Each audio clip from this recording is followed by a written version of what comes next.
امریکی شہر Los Angeles میں تاریخ کی بدترین آگ 35,000 سے زائد ایکڑ رقبہ لپیٹ میں آ چکا۔ 10,000 گھر اور عمارتیں جل کر راکھ ہو گئیں۔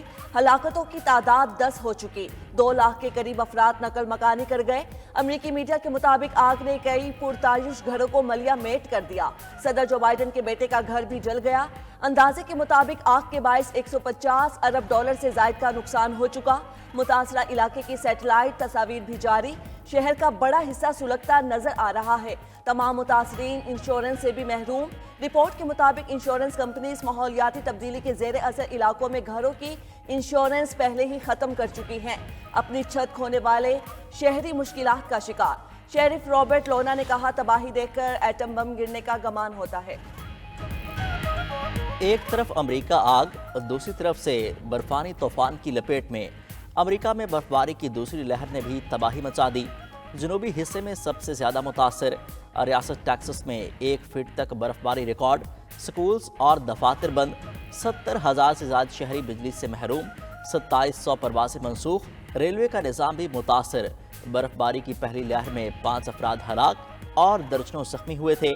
دوسری جانب برطانیہ بھی شدید موسمی حالات سے متاثر۔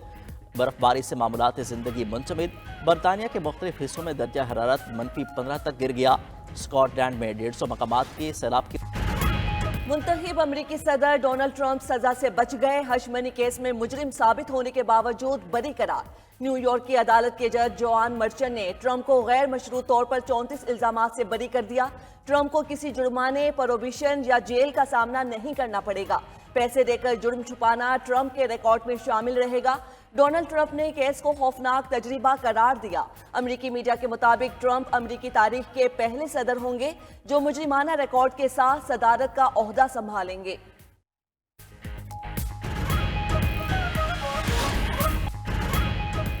معیشت کا پہیہ جام کرنے کا نعرہ لگانے والوں کے دعوے دھرے کے دھرے رہ گئے۔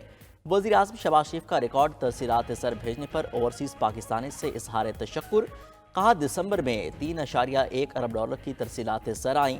مجموعی طور پر ایک سال میں ترسیلات زر میں 29.3% کا اضافہ ہوا، جو بیرون ملک مقیم پاکستانیوں کا ملکی ترقی میں کردار ادا کرنے کے عزم کی سند ہے۔ ملک معاشی استحکام کے بعد معاشی ترقی کی راہ پر گامزن ہو چکا ہے۔ وزیراعظم کی FBR کو عدالتوں میں رکے ٹیکس کیسز جلد نمٹانے کی بھی ہدایت۔ جائزہ اجلاس میں کہا، محصولات کے کیسز میں تاخیر کسی صورت برداشت نہیں۔ غریب عوام پر مزید بوجھ نہیں ڈالیں گے، نہ دہندگان کو پکڑیں گے۔ ادھر مرکزی بینک کے مطابق بیرون ملک پاکستانیز نے 6 ماہ میں $18 ارب وطن بھیجے۔ دسمبر میں آنے والی ترسیلات میں سے $77 کروڑ سعودی عرب اور $63 کروڑ متحدہ عرب امارات سے آئے۔ برطانیہ سے 45 کروڑ، یورپ سے 36 کروڑ اور امریکہ سے 28 کروڑ ترسیلات زر آئیں۔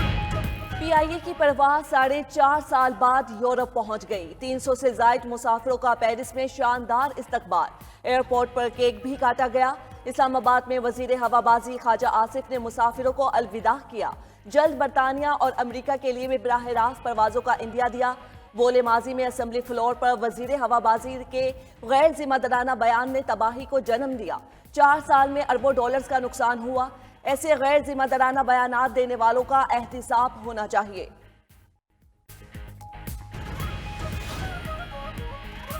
پنجاب میں دھند کے باعث راستے گم۔ حد نگاہ کم ہونے پر موٹر ویز مختلف مقامات سے بند۔ M2 لاہور سے اسلام آباد تک گاڑیوں کا داخلہ روک دیا گیا۔ M3 لاہور سے رجانہ تک ٹریفک کے لیے بند۔ M4 پر گوجرا سے پنڈی بھٹیا تک no entry. Lahore Sialkot motor وے M اعلان پر بھی گاڑیوں کا داخلہ ممنوع۔ شدید دھند کے باعث دیگر شاہراہوں پر بھی ٹریفک کی روانی متاثر۔ ملک بھر میں سردی کی شدت برقرار۔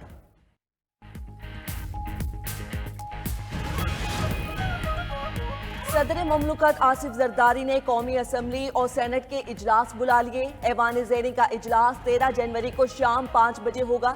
سینٹ کا اجلاس 14 جنوری کو طلب۔ سینٹ اجلاس میں مدارس رجسٹریشن سے متعلق آرڈیننس پیش کیا جائے گا۔